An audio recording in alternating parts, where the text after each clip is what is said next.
Tervehdys, Laura. Terve, Otto.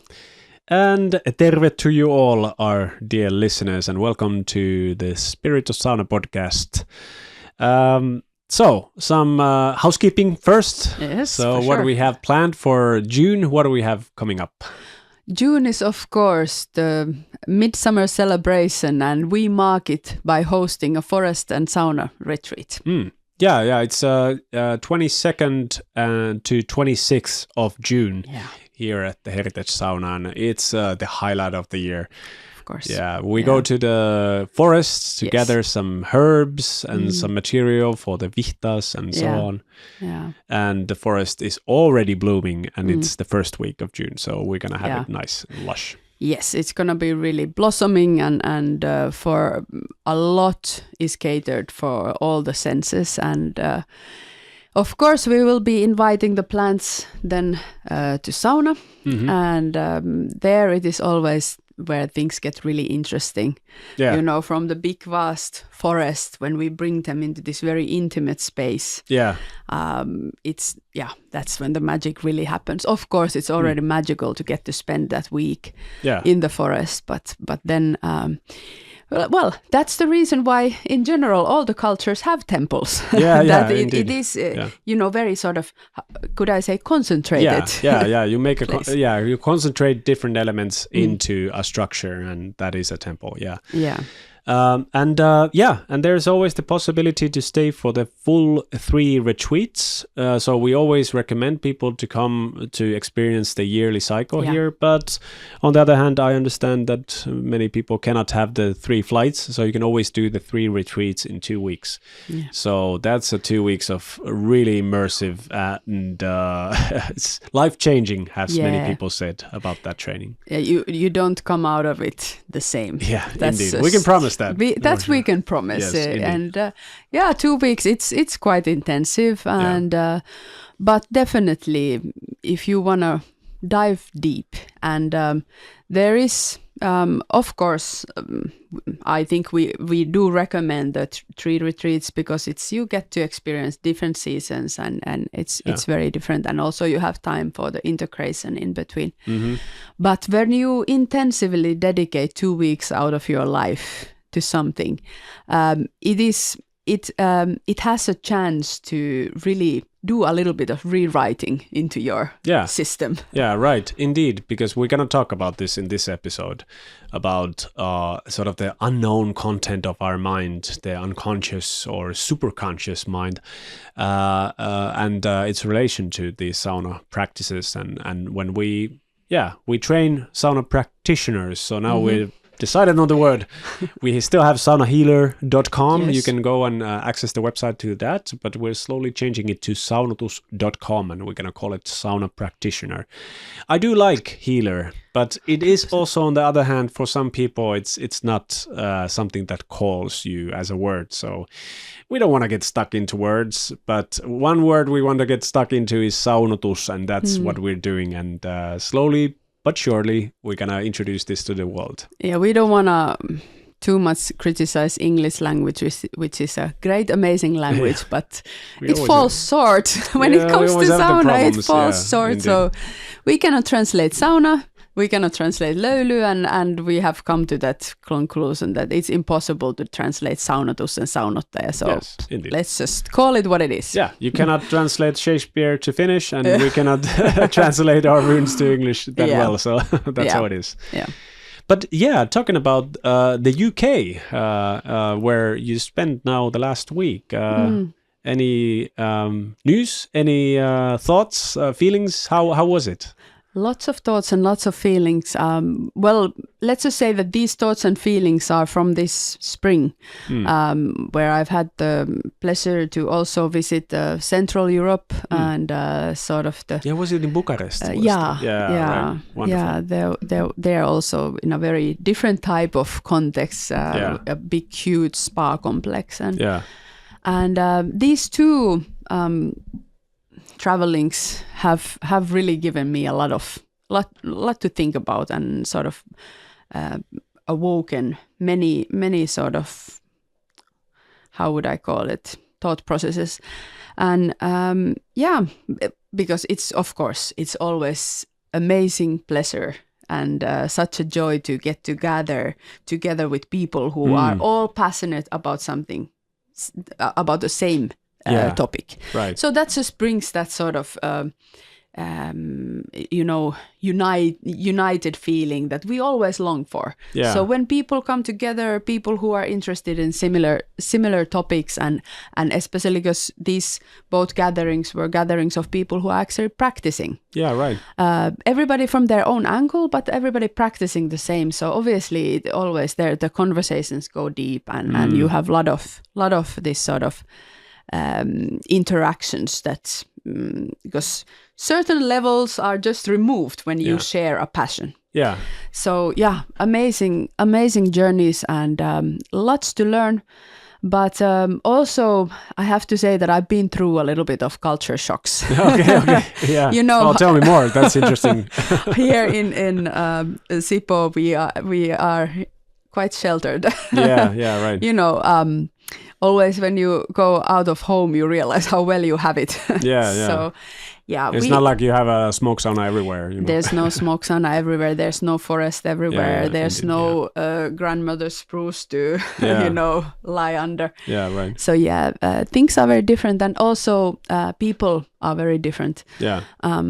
Here, I mean, we have that amazing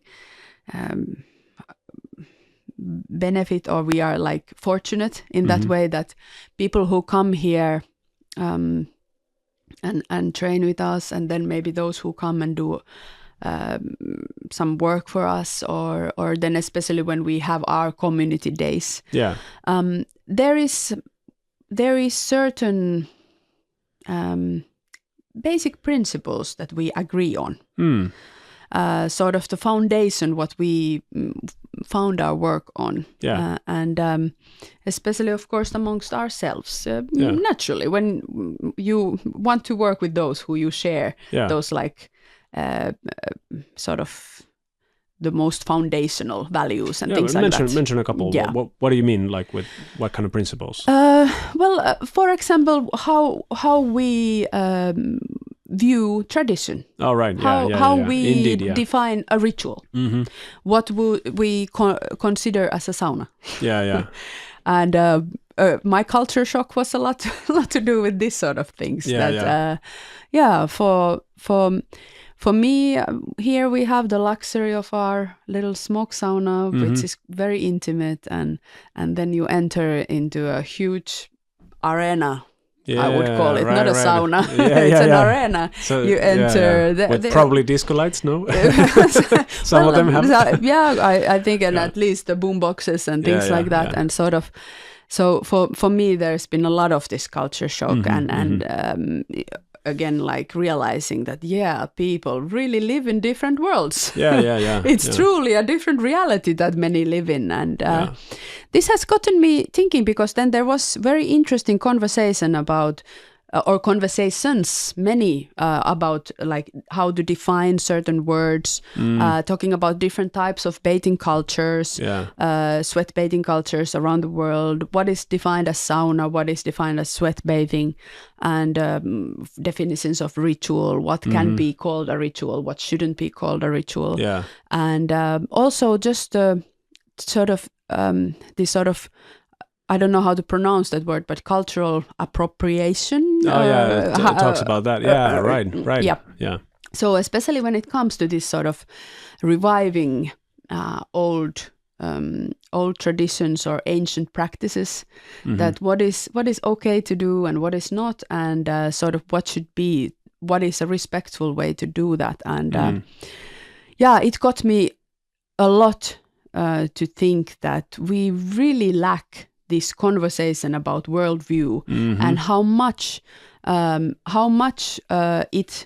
it sort of does to your whole practice.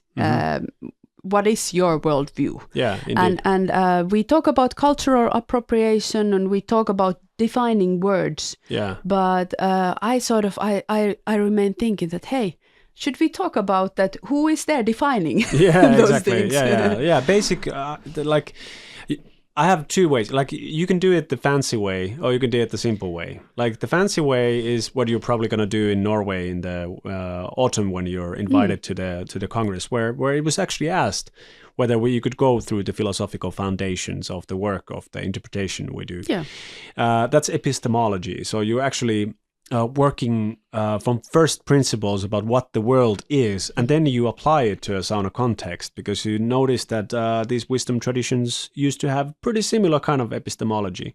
But then on the sort of simple side, it's just about your experience. So the sauna experience, for example, changes a lot depending on how do you interpret what's actually happening in there. So okay, I would want to even do the simpleton version, like for myself, because for me to explain these things, it's very difficult every single time. And I was having this very self-critical moment this one evening in the warm pool when I was thinking about like Sauna Fellow, for example, and the 1 minute videos that I have to do, because the format allows me 1 minute or two max.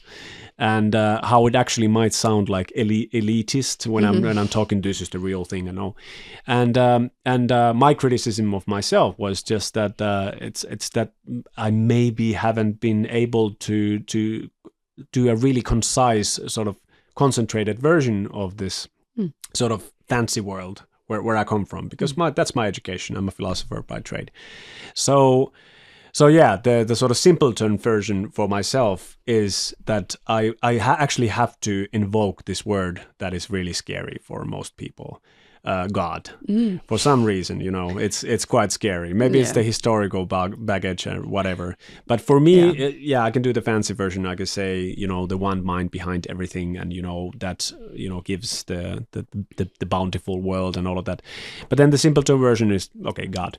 So the thing is, depending on your relationship to God, or you can say universe. Why not? Depending on your relationship with universe. The outcome of your sauna practice is that relation, that defines the relation. So if your relation to universe is, for example, the idea that, matter is everything there is, all of these mental state things and your dreams and whatever, they're just illusions. I don't tell these mythological stories to my kids because it's lying to the kids. I'm lying if I'm telling about Santa Claus and all of this. Let's do it this extreme version. And then you would say, okay, so if everything is matter, and I'm thinking about like my mind or my system or my body, whatever you want to call it, then it's simple. I just want to carve my body to look aesthetically pleasing or whatever. It's a very natural sort of conclusion from this basic worldview. Everything is matter. So you want to get a lot of matter to yourself, and your body is also matter, so you want to sculpt it like a sculptor. Optimize it. Optimize it, yeah, right. So in the sauna, then you might be really, really interested in how I lose weight in sauna, what kind of health benefits or this and that. How can I do my like training in my gym, and then I go to the sauna to recovery so that I can train next morning. Nothing wrong with that. That I always want to say. That's then your worldview. But just to think about it, just to think about the basics. Like I used to say that human being is a sort of lucky chance of the evolution. We're just absolutely, it's all about material relations, everything, how people react with each other. It's about material relations. How I interact with myself. It's about my material body and how it works and all of that. And if I want to go to sauna, it's just 1 hour of material, work with myself. But it started to break down actually because I brought friends to sauna. So I noticed the connection is actually more important to me than the recovery or everything. It started from there. And then later on, especially yoga philosophy and even European philosophy like Hegel and, Schopenhauer, these Nietzsche, these guys who also were sort of challenging this materialistic philosophy in the fancy side. So, my relationship with the universe started to change. And then I noticed that also my relationship with sauna started to change. So a lot of these topics that Sauna World is talking about now, I'm learning a new language. I'm trying to relate. I want to talk about the same things that everybody else is talking about. But for this reason, I sometimes find it difficult because I noticed that my worldview is sort of limiting me as well. I don't. I try, but I don't find it really natural to talk about what kind of timer should I get to the sauna, or when Yes. all this kind of stuff, because it's foreign to me. Yeah. Because I've always come from the different angle. Yeah. So do you see that this is a long-winded way to explain? But yeah, as I said, very difficult to explain shortly. But how do you feel? Is it something like that with you as well? Yeah, and especially when it comes to, for example, talking about tradition and make it into practice, guiding people through a sauna ritual, and or providing a treatment, making it into something practical. There we have, we are faced with the interpretation, and we do it automatically. Obviously, all the time we are constantly just interpreting our world experience. Yeah, we don't even understand why like this. No, and it comes as given. It's like intuitive interpretation. Before you can even reach with your thoughts to that, you have already interpreted the reality for yourself. This is how I see. This is what world is and how I am. And when we are talking about traditions and something especially, if we have, because most world, including Finland too, we have sort of lost contact to this practice. There's no living lineages of practicing. So many of these things that we talk about, then it becomes sort of the interpretation comes as given from our worldview, and for myself, it has been really, really eye-opening, and it actually helps me to go to conversations with people when I've realized that me, with most of the world, do share this sort of linear idea of time as a basis of our worldview. The materialism that you explained very nicely gives a point to what is the conversations about sauna about. And another thing that gives a tone to it is this idea of linear time.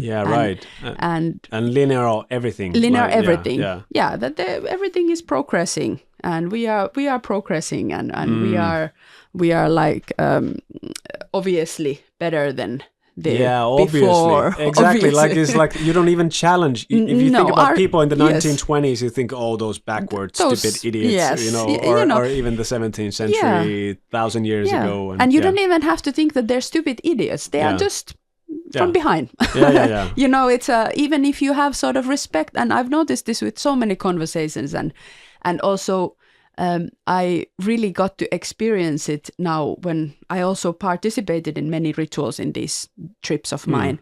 I was very lucky to and wanted to, because I wanted to experience different things, and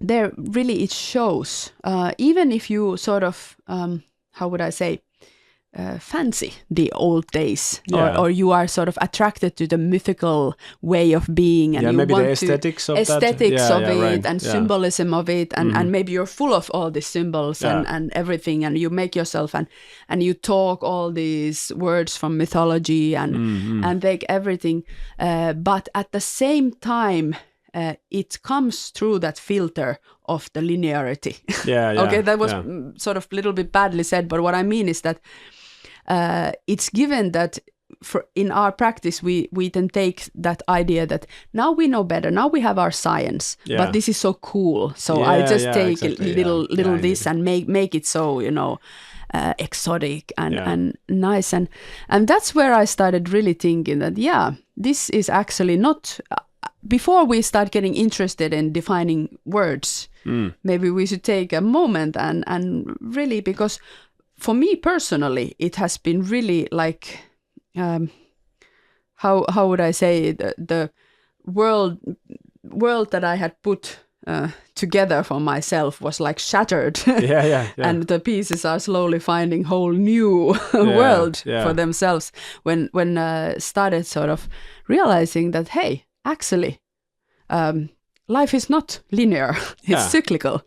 And it changed drastically the way then, for example, traditions look like, or cultural heritage look like. And my rituals sort of suddenly, I don't really care about the aesthetics. Yeah. I don't, it's not, it's nice, it becomes nice, but it's not really what ritual for me then is about, or hosting a sauna session is about. Yeah. I would love to make this distinction. Like, I would love all of the sauna practitioners around the world just to think about whether what they're doing is art or science, in a sense, or art or tradition, even, because people, again, God and science are two words that people have really strong feelings about. So let's say tradition, okay, tradition. Yeah.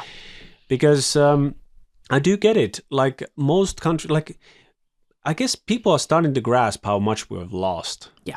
Like that people are starting to realize, now we have this sauna, but why do we use this word sauna? Like, why don't we say badstue or tignalus or whatever? Why don't even, like when I went to Ireland, why don't even the local people know about this sweatbathing culture that they had? And it died out in 150 years ago or something. So people are starting to realize, all right, we've lost this. And now what we have to do is to, put pieces together, which is, people love this metaphor. It's like a puzzle or putting pieces together. Yeah. But tradition works exactly the opposite. So you get the principles first, and then the pieces get a context. So the principle is what's guiding everything you do. So I do get this idea that, okay, you realize we've lost so much. It seems that the Finns have kept something, and we haven't kept much, really. We kept the family sauna tradition, and we have huge archives. That's pretty much it. And sauna, like technology. Thank God we have the practice of pouring water on the rocks. Yeah, exactly. At least that. And that starts everything. But then, when then from these basic principles you start to operate, and you think, okay, so I don't have a tradition that I can access here.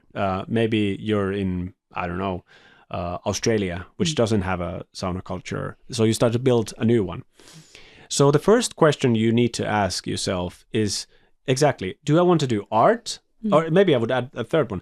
Art, tradition maybe is not on the table in that sense. You can, of course, come to us or go to the Baltic states to learn and apply it, sure. But I mean, let's assume you're not interested in that. So you have to choose art or technology. And this is basically the choice that everybody is doing. These two or three, if you're interested in being a practitioner, then you have the third option as well. But then, if you build saunas, it's technology. If you want to do aufguss rituals or whatever, I think it's art. And in art, there's different standards than there is in tradition. Because in art, you can do pretty much whatever you like. And aesthetics plays a huge part, because you want your art to be expressive and, people to get moved by also the aesthetics and everything. So I would just want to make this distinction. I think it would clarify things a lot. Yeah. So it's like a ritual would be an art show in a sense, like artistic ritual. And then you would have a traditional ritual, so that we could make some distinctions with these interpretations. What do you think? Yes, and I would add to this, even to this art side, a little nuances, because there is a difference of art being sort of facilitated to create like a transformation for the audience, for the audience to feel something, for the audience to go through a journey of the art, or there is an art to put the performer on a stage exactly. And let's everybody admire my skills and my like a little competition, artistic competition. Yes, and this is what sort of also I found that there are these different levels. It's quite multi-layered where we can be and what we can do. We can basically do sort of same things, and yet the outcome is so different based on what is our this sort of basic understanding of what is my place in the world. And it's I mean, again, I want to emphasize that this is not a conversation that we would like to say what is right and what is wrong. Yeah, exactly. It's not about that at all. No, this is not. And now my statement is not meant to say that my way is the only way and everybody should be like me. Yeah. That's definitely not the point. The only thing that I feel that I would love to invite into the conversation is that if you're hosting sauna, you're guiding people into the sauna, you're hosting a sauna ritual or just hosting a sauna session, that you would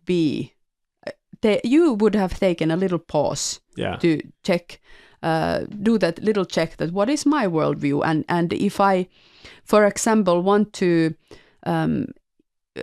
take sort of tools from another tradition or seek guidance from another tradition to revive my own heritage, or I am very interested, like for example yoga is such a good example that everybody is into yoga and everybody is doing practices, but sort of what are my reasons for doing why that? Do I do it? Because when we are inviting people, we have I want to call that it's a responsibility.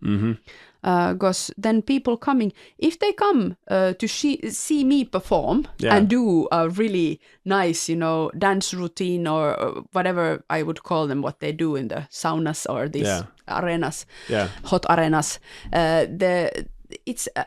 it's really nice, but let it be called that, and sort of make sure that then the person who comes with it doesn't come to seek for like maybe a healing ritual, sort of.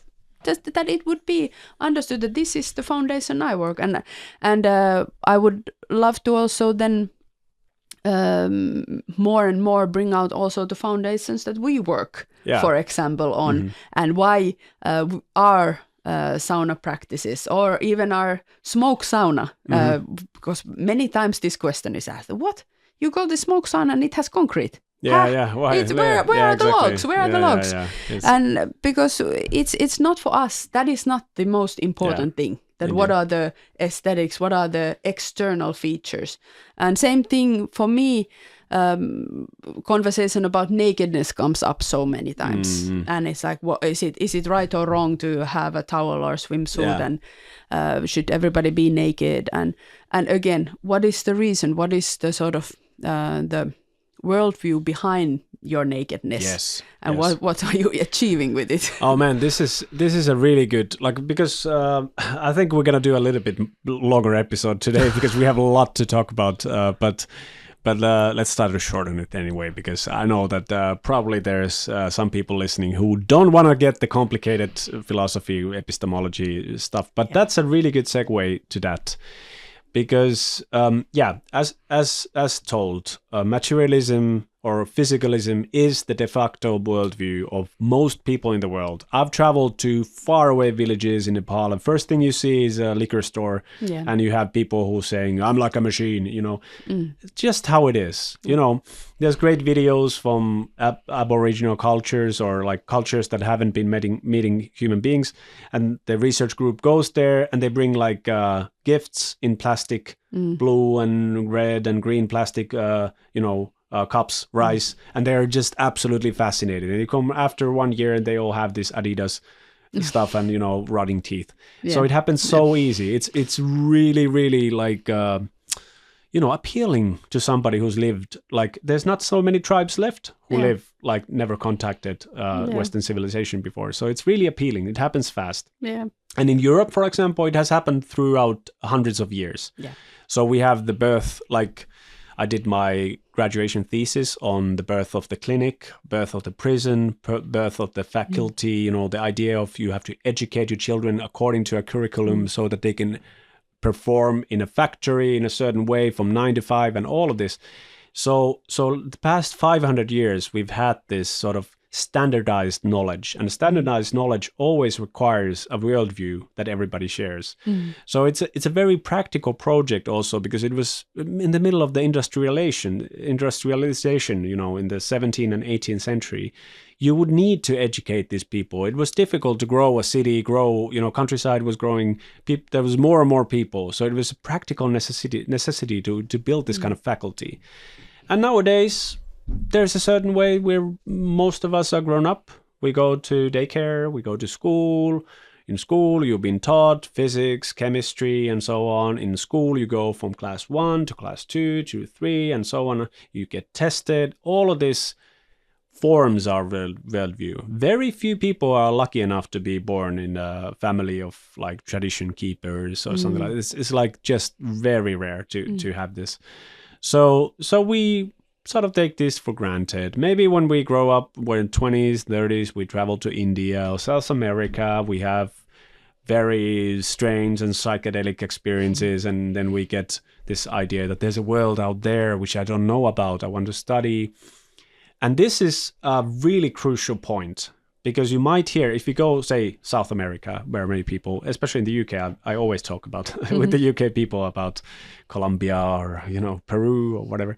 So you meet a wisdom keeper who says, the nature is alive and we're seamlessly connected to the nature. And you get this experience as well. So now you've heard this. So it opens your mind for the idea that, yeah, maybe I'm not just skin and bones. Maybe there is something else. But then the other story you've heard is that there is God. The God lives next to the cloud on the sky. And from there, the God, he is judging you, your actions and everything. So that's in your unconscious. Yeah. So then you start to think, okay, so there is something. So maybe I saw a vision, a dream or whatever, and I saw the serpent or I saw a goddess or something. And you start to think, right. So there's this concrete world here, and then there's the spirit world there. Yeah. And when I do a ritual, me here with this concrete person is trying to reach to the spirit world and bring something here so that I would heal myself and heal the other people and so on. But there's a huge risk, and everybody recognizes this risk when we talk about people. If you're atheist and you're talking about a person who's religious, your first criticism is, how do you prove that there is a God somewhere there? And he said, yeah, well, I cannot prove. I have to believe that. And that's always the problem in this kind of, if you have this sort of dualistic, so you have the spirit world and you have the concrete world, you always have the problem that, why this division? How can you prove there's this kind of division in the world, that there is a spirit world? And then you always have to contend. You always have to say, cannot prove it. Yeah. It's just, you have to believe what I say, or, that's my best argument. Yeah. And here we stand right now. So from there, it's already a lot easier to move to an idealistic or monistic perspective when there is no separation, with this. It's like the mushrooms in our tongue. Nobody knows this, but we have tons of mushrooms in our tongue and everywhere. And there's mushrooms on this table. There's mushrooms in these logs and, in this forest and everywhere. We breathe. Yeah, we breathe mushrooms inside, or fungi. So we're seamlessly interconnected with the fungi.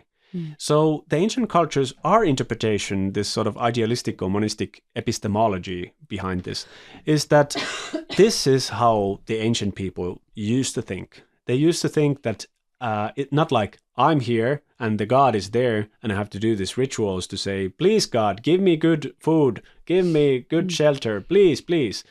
But rather, I want to cultivate myself in order to be able to receive the gifts of the world.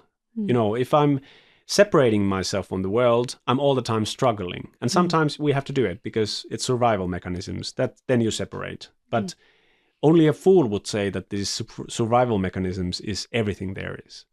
So our interpretation starts from the fact that there is many runes, for example, that explain this, like yhden ottarasen jyvästä. I love that quote where it says, from one seed, the world is formed. So like a seed, this is how the world operates. It's continuously growing and then dying, and continuously growing and then dying. So we get the cyclical worldview. So we get the sort of mental health benefits from understanding that I don't want to treat other people bad because I'm going to treat myself bad. And, you get meaning to your life. Meaning, yeah, exactly. You get you like a purpose. I'm here for a reason because the one mind that is behind everything wanted to have the experience that looks like my life and all of that. So there's tons of these things, but it's not easy to jump to this point. It's not easy because it's not an intellectual exercise at all. Our worldview lives in our system. How all the way to the molecular level, how our system works is defined by our worldview. Yeah, and because you cannot think your worldview. Yeah, right, exactly. You are living it. Yeah. So that's the challenge, and that's why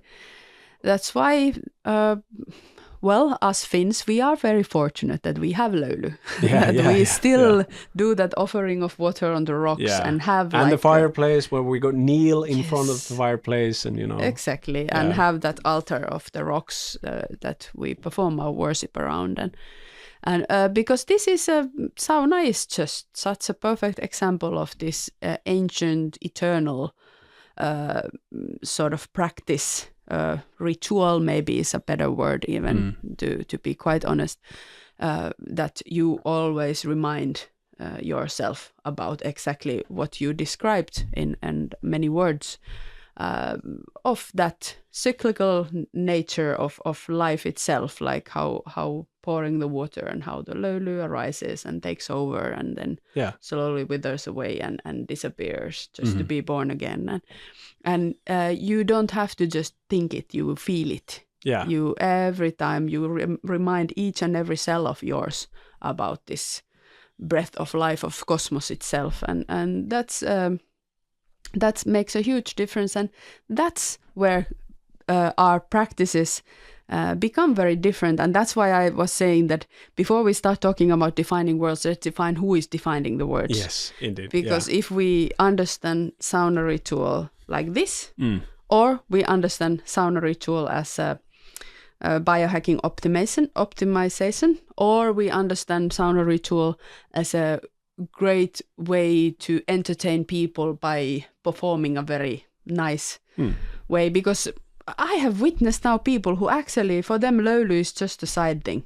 Yeah, right. The show is the most important. The show is, I'm still in a culture shock. I got my blindfolded, left. Because, again, if you're listening to this and thinking, like, what kind of elitists right there, it's so exotic for us. Yes. And honestly, this is, I don't want to, really, this was not meant to be put myself into any position, but like this, almost like a childlike, like, whoa, this is what somebody can do. And for me, at the same time, of course, it is always super inspiring because we take sauna so granted, because it's so much, it's so there everywhere, and it's just done. So this also this childlike excitement that is around the world about it, because they're really.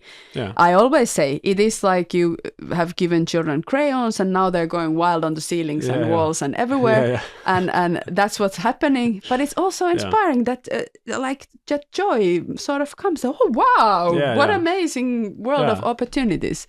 And when you are doing your own saunaing.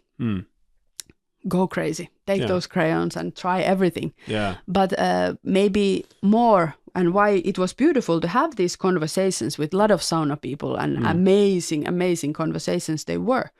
But it becomes a big responsibility and duty when you start then hosting people. Yeah, because it's not just you're responsible, but the whole group. Yeah. Now I've told probably this horror story before in this podcast, but there was American, this, I guess it was The Secret was his book, Steve Ray, I think.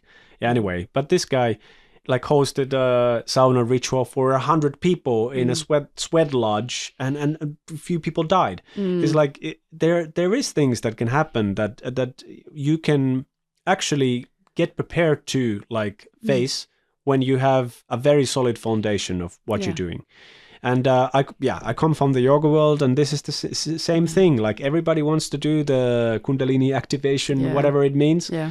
And they don't notice that your diaphragmatic system is very, very brittle. Yeah. So if you actually do really, really aggressive breath work or stuff like that, you might actually hurt your diaphragmatic system, and it might take years to heal. So it's kind of it's irresponsible really to say it's like breathing exercises are completely safe. There's nothing that you can do that will wreck you. Yeah. And it's absolutely just not true. Yeah. And the same thing in sauna. You can do whatever and it will never do any harm. Yeah. Not true at also. Yeah. So these kind of things, they also come to the safety of the practice. Yeah. And what we've been doing here, and especially like I have a pretty dangerous job hitting the smoke sauna. So what I've been benefiting a lot is that there's been hundreds of years of experience of Finnish people heating a smoke sauna. So tapping into that is my way to ensure that I won't get hurt, or our customers won't get hurt. Because in a smoke sauna, for example, if you don't collect the ember right, all the ember out. Like, for example, when we bought the package of the sauna and we get the sheet that says, this is how you heat this particular smoke sauna. It said, just leave the ember there and come there in 6 hours. But that's okay. If you heat it once a year, you start at 6 a.m. and you heat it until 11, and then you leave it for 5 or 6 hours, the ember is out, and maybe you can have a sauna. But here we don't have that kind of luxurious time frame. So you absolutely have to take the ember out. So, I noticed this from the folk tradition. They said, please take the ember out. It's not a good idea to leave the ember in. So, it's also about this kind of safety thing. Like, traditions have held also these safety instructions, which are really concrete, especially in the Finnish tradition, which we should actually consider. It could be a good idea. I would love to. Now I'm gonna say it so directly, and I hope I won't offend everybody, but I would love to go and introduce Saunatonttu to the Aufkus world. yeah. You mean the hidden folk behind the hidden Löyly. folk, because this definitely there is a reason, for example, why all traditional practices have these figures of guardians and have these figures who sort of guide you what to do. What is the etiquette? What is okay? What is not? Because that's really.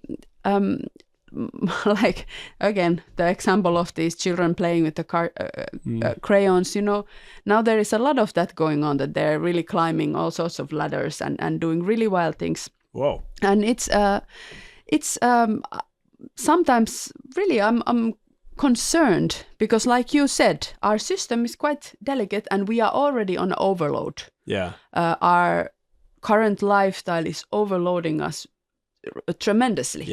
And most of us live in cities, and we are under constant, heavy sort of load. And then that these practices are so like pumping it even on a intense. Higher stress level and going really wild. So there is like, not just that it's like philosophically interesting to think about these things, or that it's nice to present people with awareness to what to attend and sort of where the ritual will take you, but really like deep health considerations. And sauna is the hottest place where a human being enters voluntarily, and also it's the most dangerous place. And there is a reason why in the tradition sauna was considered liminal space. It was considered otherworldly place. It was considered a sacred space. Because there is quite a lot of awe that you should have when you enter into the sauna, and maybe that's what I'm still digesting a lot, that how on earth is this happening, and where are the tontus that are not there. And the problem is that the stories about these tontus tell that if you go against what is okay in the sauna, you will the following morning find your skin hang on the benches. Indeed. These sort of considerations or little worries awoke in me when I've been now experiencing these practices. Anything you can do once. But when those are repeated, they start affecting your system very deeply. And but just my wish is that if sauna is the new pub, we don't make the same mistakes we made in the pub. If we think about the history of the pub, sure, it was like a working class place where they would go once a week to get hammered, but also there was like, I would say an 18th, 17th century pub, like upper middle class pub, would be like, yes, we come here and play some checkers and, drink a pint. And it would be something like this. And then it would taste different, it's very delicate and all of that. Or maybe even a tea room or something like that. And then if we go to Mallorca now and go to a pub, everybody knows that it's a complete mayhem and everything. So if sauna is the new pub, I don't want that it goes like this. So I'm not a big fan of this cultural appropriation discussion, especially with the Finns. Sometimes people ask me whether they can call them their mobile sauna business saunas. Of course, I say, yeah, absolutely. Like, I'm not here to gatekeep anything. Do as you like, in the world. But then when I'm criticizing a culture in general, that's always the thing. I'm not criticizing anyone particular or any individual. And I do say that also there's extreme sports in the world. People do, like death diving or dirts in Norway, where they just jump 40 meters to an icy lake or something like that. That's crazy. And it might actually kill you. And they're free to do that, sure. But then as a culture, if I start to notice, for example, if I travel to other places, and especially this is a similar kind of situation that you would be, like that I would hold a lecture maybe about smoke sauna culture or something like that.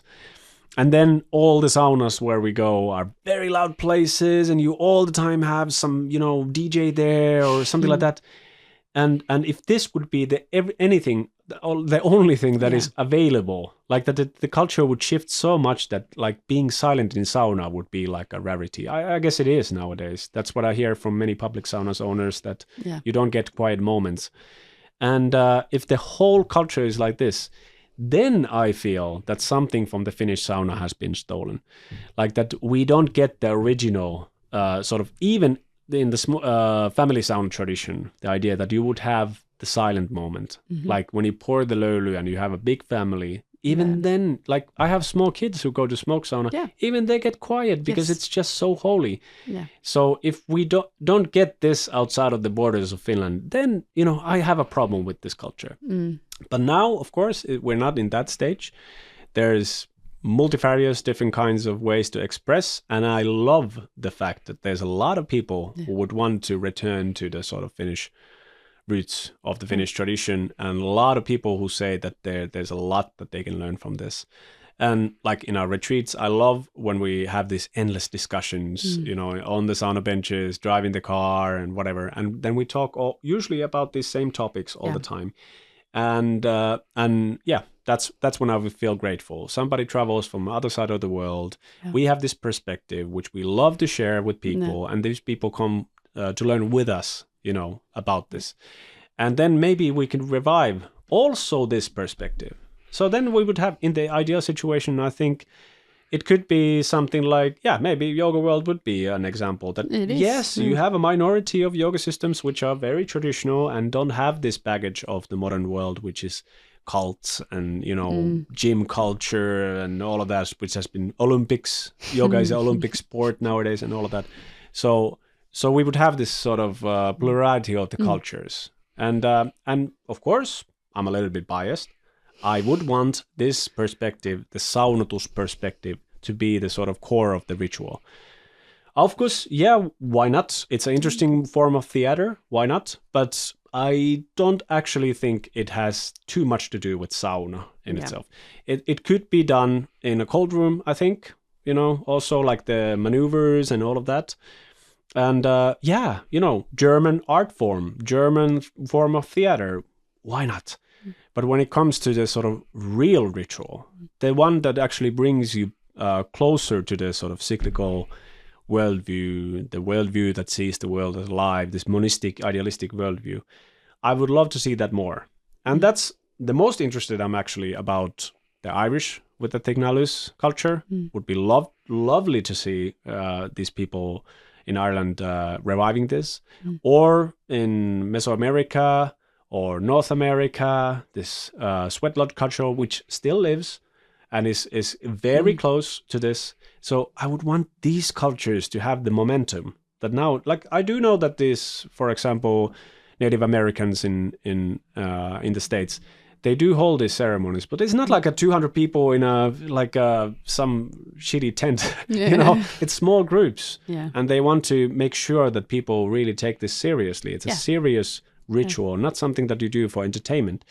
And I would really hope that all of these cultures that are still hanging on by thread, but still hanging on, would have their momentum and people would recognize their value. 100%. And I feel that we should not be sort of scared of sharing. We should not be scared of cultures interacting. It's human beings have always and will always interact and share, and our languages tell the story that we share all sorts of roots together, and sort of checking etymology, you always realize that we are so intertwined in our roots that it's just actually impossible to start saying, oh, this is Finnish culture, this is Latvian culture, this is Estonian culture. It's always artificial. And when we widen it worldwide, of course, we share roots to the east and actually to the west also. And so in that way, I feel that when we talk about these cultural things, we shouldn't start creating artificial boundaries, which are very, because come on, our countries are very babies, very modern things. Right. So when we talk about this sort of ancient traditions and practices, we shouldn't be scared of having that sharing and coming together and really like, oh wow, hey, Svetlod culture has survived, has sustained these aspects. This Nordic or Northern sauna has this thing, and then sort of allowing these cultures to sort of help to revive each other and sort of fill those pieces that maybe are missing. And also, like both of us, we have gotten a lot from studying Indian tradition. And not that we are now here practicing Indian sauna. Though maybe on some level. Sweden, why not? They have this Ayurvedic sweat lodges. But we've sort of felt the call of our roots. But definitely, this, I feel that we are good living examples of this sort of cultures interacting and supporting each other, and that's why when we talk about cultural appropriation, is more of matter of digging a little bit deeper behind the words and practices and understanding the basic principles, which are actually principles of life itself, cosmos itself. And then these different cultures are applications of it. And some applications have sustained some things better than others. And I feel that this is the work that we should all be doing. And, I would say real multiculturalism is this, that we really respect all cultures and also the modern cultures. I do respect the modern culture. I do respect physicalism and materialism in the sense that we have 8 billion people here. We have to feed everyone, and there's the huge respect I have with that. And also that materialism has helped Finnish sort of family sauna is important, but sauna technology is important. Like that's why the world has these saunas that us and the Baltics, Estonians, Latvians, Lithuanians, they have kept this technology of building saunas alive, and all of this has its place. And in the future, I do say that I've really enjoyed the last 10 years when it comes to the discussions in philosophy, because we have this meaning crisis. We have this problem that either materialism or dualism has trouble delivering meaning to people. It's it kind of almost impossible. I think in a definition already lacking it. So you have to find it. You have to believe it or something like that. And then we would go also in the serious academical philosophy. We would go towards the most parsimonious and the most coherent worldview, whatever it's going to be. And for me, looking at all the evidence, it starts to look that the ancient people, they had it right. And there's a lot we can learn from those past generations. And we'll continue to do that, for sure. And just to sort of close with also experience-based. Personally and people around. To have a purpose to exist is really fundamental. It kind of is. So definitely, if they say that judge the tree by its fruits, so maybe there is a good place to start. From the roots. That's always a good place to start. Wow, what a discussion! I love this. It's been a long time coming, and we had a good reason now, because you have this good travels. Good travels around the world, and then we can always learn together. And thank you again to our dear listeners. And I must say again, if you like what we're doing, please subscribe, share this with your friends, send us a message if you have Come any and visit feedback. us. Come and visit us. Yes, we're here. The Smoke Sauna is hitting 360 days a year. And if you have any doubts whether you can get here to Sipo from Helsinki or something, just send us an email. We'll figure out something nice. Yeah. Nice for you guys. We had a lovely meeting just a couple of weeks ago from Australia. And, all of this international people coming in here. We're just humbled and grateful for all of this. So, yeah. Okay. Until next time. Kiitos. Kiitos, Laura.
Until next time. Kiitos. Kiitos, Laura. Aina jännittää, että